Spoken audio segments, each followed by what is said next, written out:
NUKK up 11% roughly. This is Tuesday, the 16th of September 2025. Yesterday, the 15th, in the post market session, the company disclosed it has withdrawn its planned share offering. It is seen as a signal that the risk of dilution has dampened somewhat.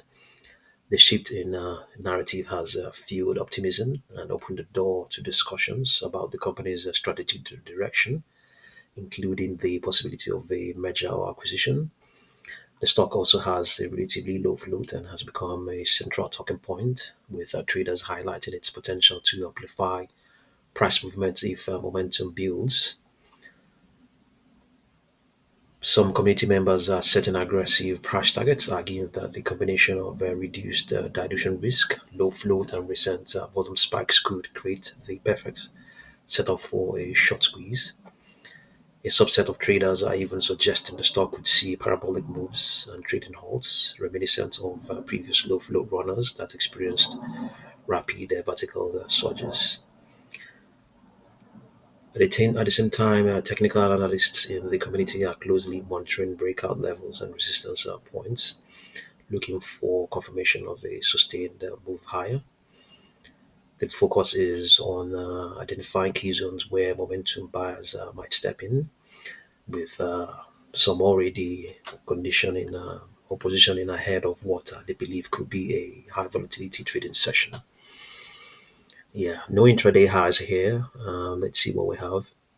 Yeah, this is the 4 hour chart that is reflecting what's going on right now. It's saying that strength will still remain in place up till the pre-market session of tomorrow, the 17th. Then after that, we might get a contraction, and then from Friday, it might resume the uptrend and then contract again. So it's cyclical.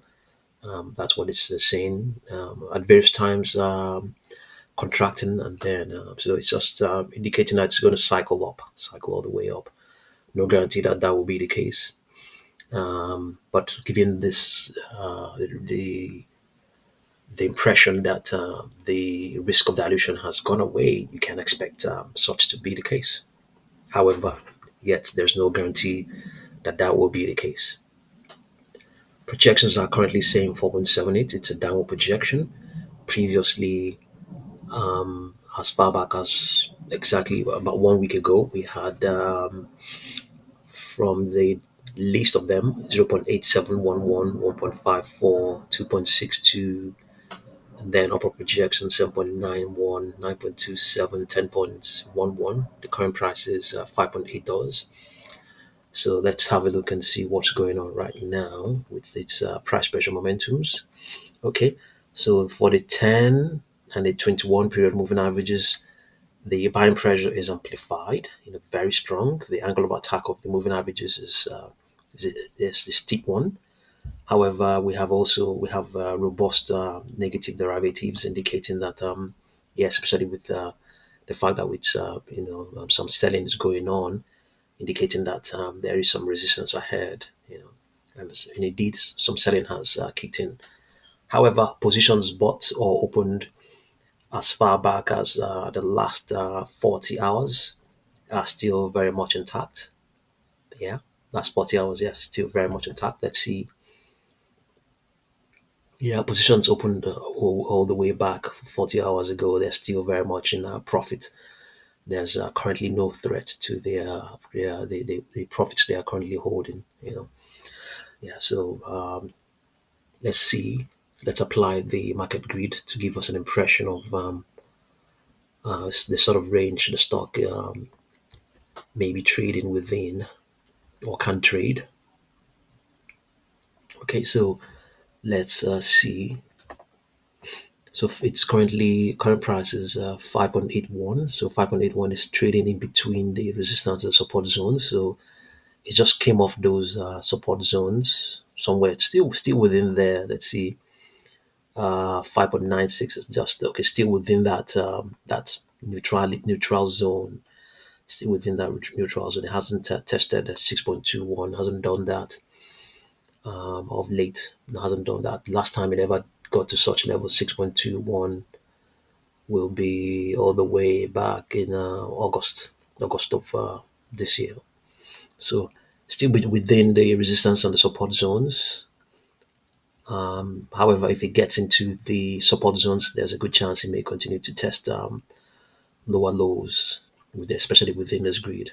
But if it manages to break through 6.21, then we're looking at a good chance of it attempting to test that 6.449 here. Okay, so that's what's going on. We might just have a look at the order books to see what's going on there as well.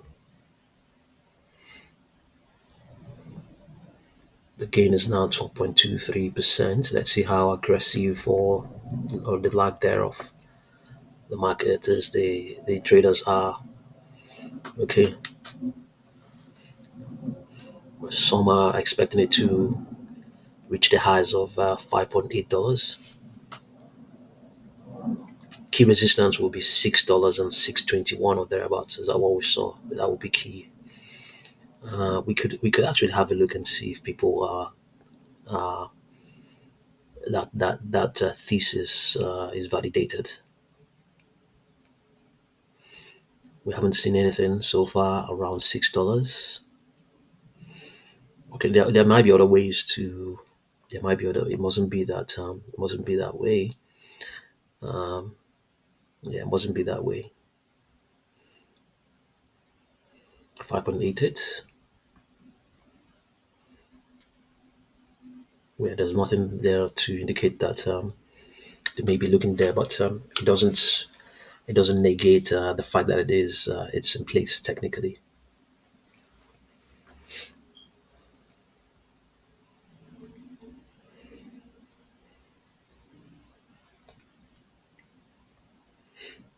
Let's see. Okay, not it's not that liquid, but there is some aggression. Liquidity not wonderful. I mean, obviously this is the pre-market session. If it's not, then it's not out of place. But I think aggression is not so high, but still there. Yeah, still, I think is there. Surely there. Surely there.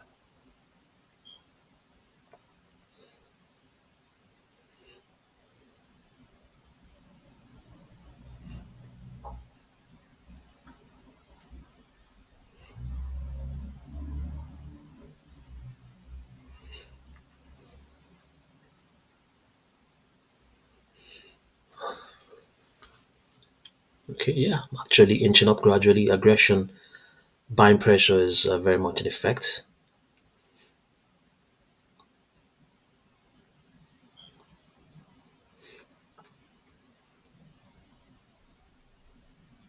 Buying pressure. Let's see whether we can have a look at the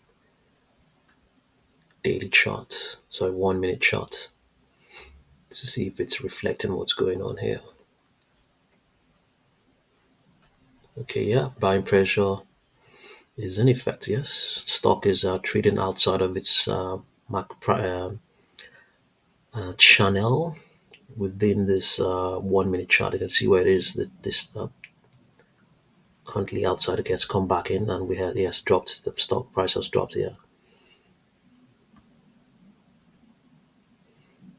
putting back. It's gone back into the channel. It may provide an opportunity for another rebound. Yes, it did. Yeah, it did. Indeed.